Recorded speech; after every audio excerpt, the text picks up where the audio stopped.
ওরে বাবা, আকাশ তো কালো হয়ে এলো, বৃষ্টি এলো বলে একটু পা চালিয়ে যেতে হবে সবাইকে। আমার বাড়ি আবার শেষ প্রান্তে।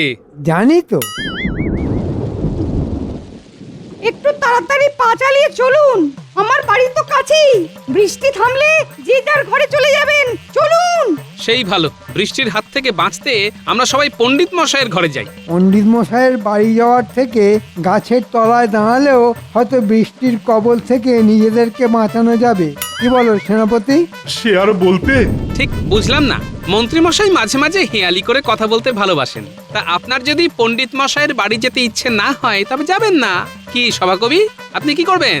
বৃষ্টি তো ঝেপে এলো। ওমা, দুরু দুরু করছে আমার বুক, শব্দ শুনে কাঁপন লাগে, বুক করে ধুক ধুক। চলো যাই গোপাল ভাই, পণ্ডিতের ঘর সত্তর। পণ্ডিত মশাই, তাহলে চলুন, মাথা বাঁচাতে আপনার ঘর। আরে বাস, আমিও ছন্দ মিলিয়ে দিলাম। বাবা কি মজা, খুশি হলেন ভারী। বেশি কথা না বলে এখন চলো তাড়াতাড়ি, চলো না। তাহলে সেনাপতি চলো আমার বাড়ি, একটু ভিজতে হবে এই যা। চলুন, ঘরের মধ্যে ঢুকে ভেজার চেয়ে চলতে চলতেই ভিজি। একদম ঠিক বলেছ, চলো চলো।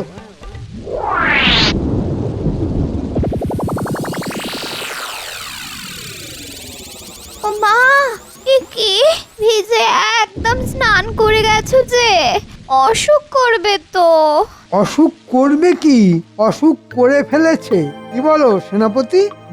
কই, আমার তো অসুখ হয়নি। হয়নি, এবার হবে। কি করে? সেনাপতি, তোমার চেহারাটাই আছে, বুদ্ধিটা মাথা থেকে বার করে কোথায় রেখে এসেছো বলো তো? শোনো, আমাদের বর্ষার আনন্দটা পেতে হবে তো। রাজসভাতে গেলে মহারাজের বকবক আর গোপালের ভাঁড়ামি দেখতে দেখতেই প্রাণ ওষ্ঠাগত। বর্ষার আনন্দ পেতে অসুখের কথাটা রটিয়ে দাও, বুঝলে এবার? এবার বুঝেছি। সত্যি আপনার কি বুদ্ধি! তাই আমি মন্ত্রী, আমার বুদ্ধিতেই রাজ্য চলে, ভুলে যেও না। কেউ ভুলবে না, কেউ ভুলবে না, কিন্তু আর বেশি দেরি হলে অসুখও কিন্তু তোমাদের ধরতে ভুলবে না। ভেজা জামা কাপড় ছাড়ো, ছাড়ো শিগগির। আমি তোমাদের জন্য গরম গরম লুচি আর আলু ভাজা নিয়ে আসছি।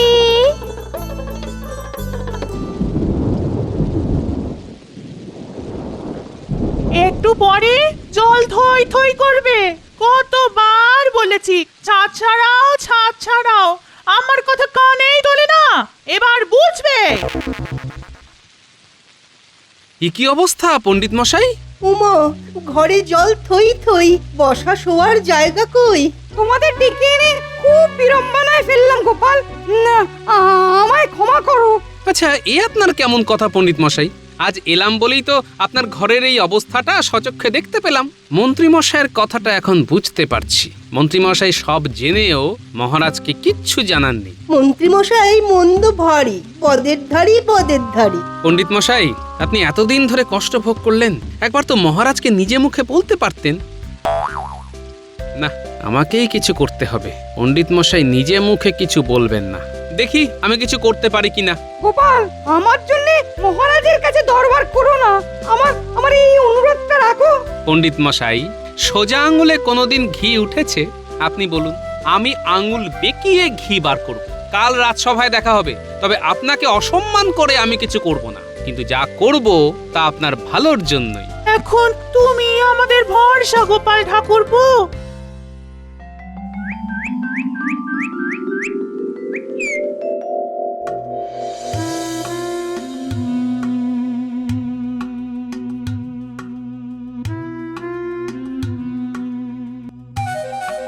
প্রণাম মহারাজ। মহারাজ, আপনাকে এত চিন্তিত লাগছে কেন? আচ্ছা গোপাল, রাজ্যের কাজ কি করে চলবে বলো দেখি। কেন মহারাজ? কেন আবার, ওই মন্ত্রী আর সেনাপতি যে খুব অসুস্থ। কি হয়েছে জানতে পেরেছেন মহারাজ? রক্ষীকে খবর নিতে পাঠিয়েছি, ও এলেই জানতে পারবো। প্রণাম মহারাজ। বলো বলো রক্ষী, কি খবর? ওদের কেমন দেখলে? মন্ত্রীমশাই আর সেনাপতি দুজনেই জ্বরে বেহুঁশ, ওদের জ্ঞান নেই। বাবা, জ্বরে অজ্ঞান? হুম, ডাল মে কুছ কালা তো আছেই। মহারাজ, আমাদের একবার যাওয়া উচিত। হ্যাঁ হ্যাঁ, নিশ্চয় নিশ্চয়। কিন্তু রাজবৈদ্য তো আজ থেকে ছুটিতে আছে, তাহলে ওই জরুরি পরিষেবার জন্য ডাকি, কি বলো? মহারাজ, রাজবৈদ্য যখন ছুটিতে আছেন তখন ওনাকে বিরক্ত করে লাভ নেই। আপনি বরং পণ্ডিত মশাইকে নিয়ে চলুন। পণ্ডিত মশাই আশা করি এই জ্বর সারাতে পারবেন। হ্যাঁ, পণ্ডিত মশাই জ্বর সারাবেন মানে? বলি, জলে ভিজে তোমার মাথাটাও গেছে নাকি? মাথারও পরিষ্কার হয়েছে মহারাজ। আপনি পণ্ডিত মশাইয়ের এলেম জানেন না। আমার গিন্নির হাড় মর্মর ব্যথা একদম সারিয়ে দিয়েছেন। হ্যাঁ, হাড় মড়মড় ব্যথা? সেটা আবার কি রকম ব্যথা? এই তো প্রথম শুনলাম তোমার কাছে। আরো কত কি ব্যথা আছে মহারাজ, তার কতটুকুই বা জানি আমরা। কি বলুন পণ্ডিত মশাই? গোপালের খেলা শুরু হয়ে গেছে, কোথায় থামবে কে জানে। তবে গোপালের বুদ্ধির ওপর আমার বিশ্বাস আছে। অনেক রকমের ব্যথা আছে মহারাজ। হ্যাঁ, তা না হয় বুঝলাম, কিন্তু মন্ত্রী আর সেনাপতির জ্বর সারানোর উপায় কি করতে পারবেন? দেখতে তো দোষ নেই মহারাজ, আগে রুগীকে দেখি, তারপর তো তার ওষুধ। যথার্থ বলেছেন। তাহলে যাওয়া যাক। আরেকটা নিবেদন আছে মহারাজ। আবার কি নিবেদন? আপনার মন্ত্রী আর সেনাপতিকে সুস্থ করে দেবার পর পণ্ডিত মশাইয়ের ঘরটা নতুন করে গড়ে দিতে হবে, দেশের স্বার্থে। রাজি মহারাজ? রাজি রাজি রাজি।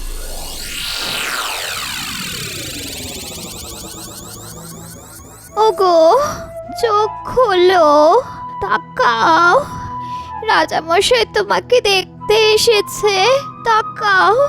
আজ 2 দিন ধরে এইভাবে শুয়ে আমার কি হবে মহারাজ?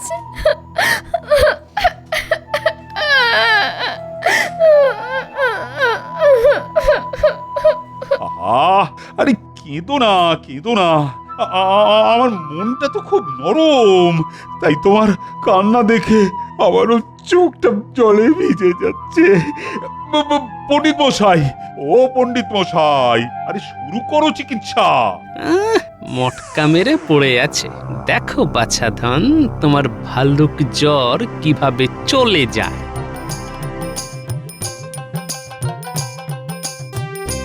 ও মা, এ তো গা ঠান্ডা, জ্বর তো নেই। জ্বর নেই গোপাল, মন্ত্রী নাটক করছে।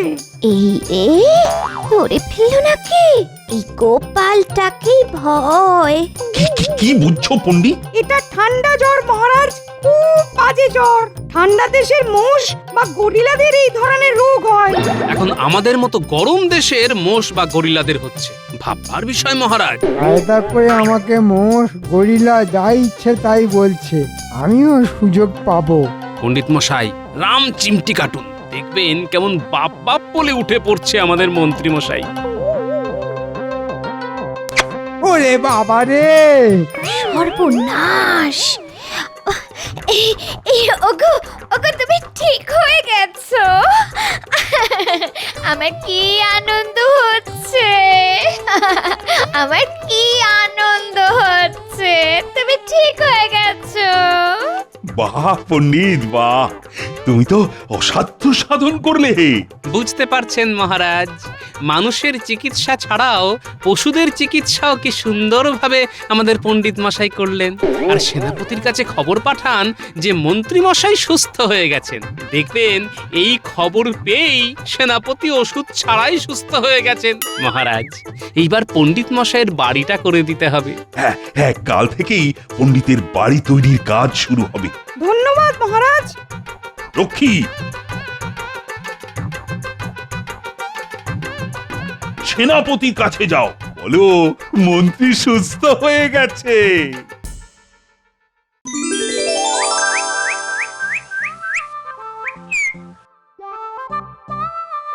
এসব সম্ভব হলো গোপাল ঠাকুরপুর জন্য। ঠিক বলেছো। মাটির ভেতরে কাঠের বাক্স। কি? মাটির ভিতরে বাক্স? চলো তো দেখি। কই, দেখি দেখি দেখি। মাটির নিচে গুপ্তধন।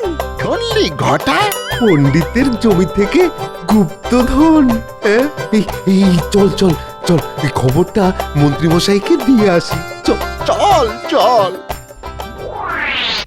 আমার পূর্বপুরুষদের সঞ্চিত অর্থ, এই সোনাদানা আমার বাবার ঠাকুরদার, এগুলো এগুলো পূর্বপুরুষের স্মৃতি হিসেবে রেখে দেবো।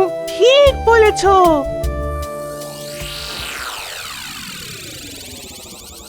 বলিস কি রে, গুপ্তধন? তোরা ঠিক শুনেছিস তো? নিজের কানে শুনেছি মন্ত্রীমশাই। এই গুপ্তধন তো পণ্ডিতকে ভোগ করতে দেব না, আমাকে চিমটি কেটেছিলে। এবার দেখো আমার খেল। রাজামশাইকে বলে তোদের পুরস্কারের ব্যবস্থা করব। এখন তোরা বাড়ি যা, আমাকে রাজ দরবারে হাজির হতে হবে। গিন্নি, আমি একটু রাজবাড়ি থেকে ঘুরে আসছি। হ্যাঁ, বলছো কি মন্ত্রী, পণ্ডিতের জমিতে গুপ্তধন? হ্যাঁ মহারাজ, আর এই গুপ্তধন আপনার। আরে আরে, সেটা কি করে হয়? পণ্ডিতের জমিতে গুপ্তধন পাওয়া গেছে, তা ওই গুপ্তধন পণ্ডিতেরই? না মহারাজ, আপনি এই রাজ্যের রাজা, তাই এই গুপ্তধন আপনার। আর দেখুন, পণ্ডিতের বাড়ি তৈরিতে আপনি অর্থ সাহায্য করেছেন, তাই ওই গুপ্তধনের ভাগ আপনার পাওয়া উচিত। আর এই খবর দেওয়ার জন্য গুপ্তধনের অল্প অংশ আমাকে দিলে আমি খুব খুশি হব। এতক্ষণে বুঝলাম মন্ত্রীমশাইয়ের মনের কথা। গোপালকে জানাতেই হবে। দেখি মহারাজ কি কথা কবে। ঠিক আছে ঠিক আছে, আমি পণ্ডিতের গুপ্তধন বাজেয়াপ্ত করলাম। রক্ষী, তুমি আমার আদেশনামা নিয়ে পণ্ডিতের বাড়ি যাবে, আর মন্ত্রী তুমিও যাবে সাথে সাথে। যথাজ্ঞা মহারাজ, চিমটি কাটার শোধ নিলাম।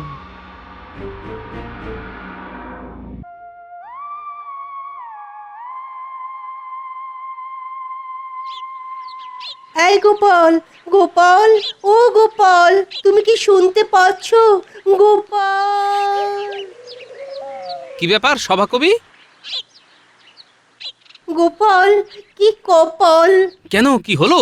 অনেক কথা আছে, বলবো, এখন চলো। পণ্ডিত মশাই ঘরে আছেন? আরে কি ব্যাপার? এসো গোপাল, আসুন আসুন সভাকবি। মন্ত্রী মশাইয়ের কথায় আপনার গুপ্তধন আপনি মহারাজকে দিয়ে দিলেন? গোপাল, আমি তোমার আর মহারাজের প্রতি খুব কৃতজ্ঞ। আমার ঘর হচ্ছে মহারাজের অর্থ সাহায্যে, আমার আর কিছুই চাই না। গোপাল ঠাকুরপো, ধরে নিয়েছি, গুপ্তধন পাইনি, ব্যাস মিটে গেল ঝামেলা। মিটে গেল ঝামেলা, গুপ্তধনের মামলা। না না না, এত সহজে তো আমি ছাড়বো না। মন্ত্রী মশাই, আপনি যদি ডালে ডালে যান, আমি যাই পাতায় পাতায়।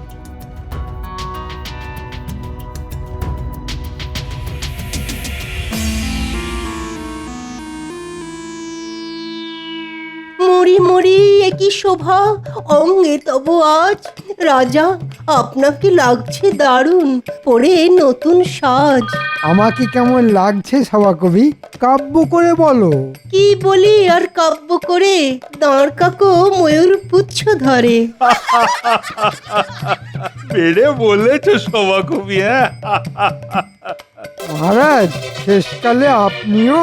মহারাজ, এটা কিন্তু মন্ত্রী মশাই সঠিক বলেছেন। কোনটা সঠিক বলেছে? ওই কানাকে কানা আর খোঁড়াকে খোঁড়া বলতে নেই। তার মানে আমি দাঁড় কাক? এই দেখুন, আপনি নিজে মুখে স্বীকার করলেন যে আপনি... একটা প্রবাদ আছে জানো তো? আপনি কোন প্রবাদের কথা বলছেন জানি না মন্ত্রী মশাই, তবে আমি একটা প্রবাদ জানি। বলি মহারাজ, বলো বলো বলো, শুনি। অতিবার বেরো না, ঝড়ে পড়ে যাবে। কথাটা মনে রাখবেন মন্ত্রী মশাই।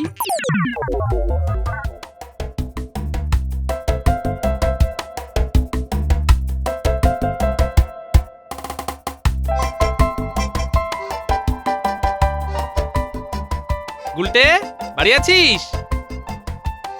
কি বলছো গো গোপাল দাদু? হ্যাঁ শোন, এখন যা বলবো মন দিয়ে শোন।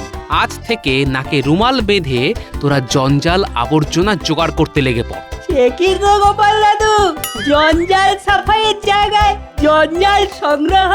হ্যাঁ ব্যাপারটা কিরকম হলো? কাউকে ফাঁদে ফেলতে মাঝে মাঝে উল্টো কাজও করতে হয়, বুঝলি? তোদের সব বুঝিয়ে বলবো। এখন হাতে একদম সময় নেই, আমাকে এখন আবার ওই মণিহারির দোকানে যেতে হবে। মণিহারির দোকান? কেন গো গোপাল দাদু, কি কিনবে? একটা সুন্দর কাঠের সিন্দুক কিনবো, তোরা কাজে লেগে পড়। যত পচা পাঁচকো সব বস্তাবন্দি করবি, ঠিক আছে? আমি সিন্দুক নিয়ে তোদের সাথে দেখা করে সব বলছি। আমি যাব আর আসবো।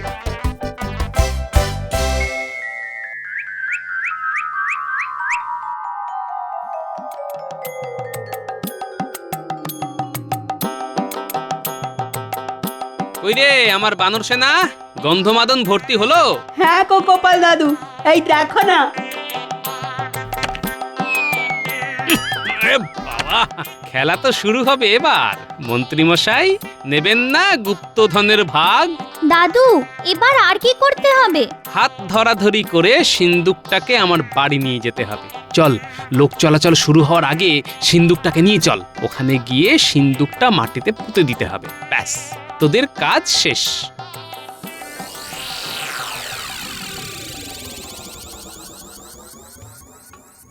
বাহ, খবরটা এক্ষুনি মন্ত্রী মশাইয়ের কানে চলে যাবে। মেঘ না চাইতেই জল। পণ্ডিত মশাই, ও পণ্ডিত মশাই, বাড়ি আছেন? একটা গোপন খবর দেবার আছে। ঘটা, গোপালের গোপন খবর মন্ত্রী মশাইকে দিতে হবে। গোপালের গোপন খবর আর গোপন থাকলো না। কি খবর গোপাল? আজ আমি রাজসভায় যাচ্ছি না। কোনো শরীর খারাপ? না না না, শরীর ঠিক আছে। আসলে একটা প্রাপ্তিযোগ হয়েছে। প্রাপ্তিযোগ? কিরকম? গাছ পুঁতবো বলে মাটি খুঁড়ছি, হঠাৎ শাবলটা একটা শক্ত কিছুর উপর লাগলো। তারপর মাটি খুঁড়ে দেখি, কি দেখলে? একটা সিন্দুক, গুপ্তধন। খবরটা পাঁচ কান করবেন না। যদি মন্ত্রী মশাইয়ের কানে যায় তাহলে আর গুপ্তধন পাবো না। রাজা মশাই আর মন্ত্রী মশাই নিয়ে নেবেন, ঠিক আপনার মতো। তাই বলছিলাম। তুমি নিশ্চিন্তে থাকো গোপাল, তোমার প্রাপ্তযোগের কথা আমি কাউকে বলবো না। কিন্তু আমরা তো বলবো। চল চল তাড়াতাড়ি চল চল।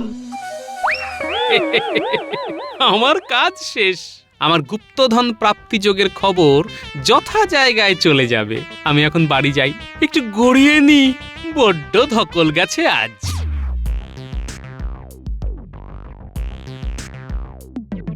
আহা কি মজা, কি মজা, শরীর হবে খাজা খাজা, কি মজা। বাবা, কি গো এত ফুর্তি কিসে না? কি হলো, কি হলো গো? আবার কি হবে? ধর্মের জয় হবে। রাজামশাই সপারিষদ এলেন বলে, গুপ্তধনের টানে। গুপ্তধন? ও, ওই গুপ্তধন?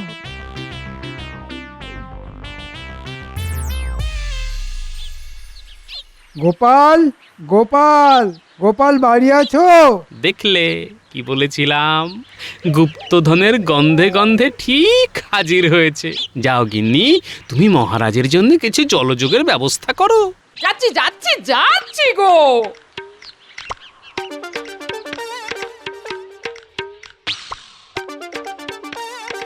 আগে মন্ত্রী মশাই। শুনলাম তুমি গুপ্তধন পেয়েছো। মহারাজ, আমার কাছে একেবারে ঘোড়ার মুখের খবর আছে। বুঝলাম। তা মন্ত্রী মশাই, ঘোড়াটা আপনার কাছে গিয়েছিল না আপনি ঘোড়ার কাছে গিয়েছিলেন? দেখো গোপাল, এইসব কথা বলে কথা ঘোরাবে না। এক কথায় বলো, গুপ্তধন পেয়েছো না পাওনি? এক কথায় পেয়েছি। দেখলেন মহারাজ, আমার খবর সঠিক। আমাকে যারা খবর দেয় তারা কখনো ভুল খবর দেয় না। তাহলে এবার কি করণীয়? রাজ আইন হিসাবে গুপ্তধনের আসল মালিক হলো মহারাজ, আর গুপ্তধনের খবর সংগ্রহের জন্য আমি মহারাজের কাছ থেকে গুপ্তধনের কিছু অংশ চেয়ে নেব। তাহলে মাটি খোঁড়া হোক মন্ত্রী। মহারাজ, আমি মাটি খুঁড়ে গুপ্তধন বার করছি। গোপাল, জায়গাটা দেখাও। যথা আজ্ঞা মন্ত্রী মশাই, আসুন। ওই যে ওইখানে।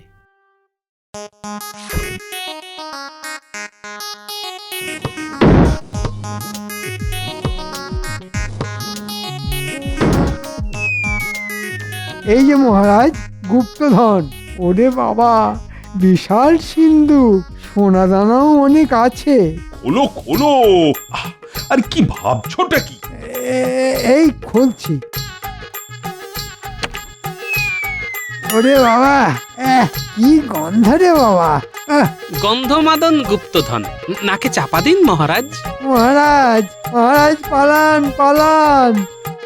মহারাজ, রাজ আইন হিসেবে গুপ্তধন আপনার।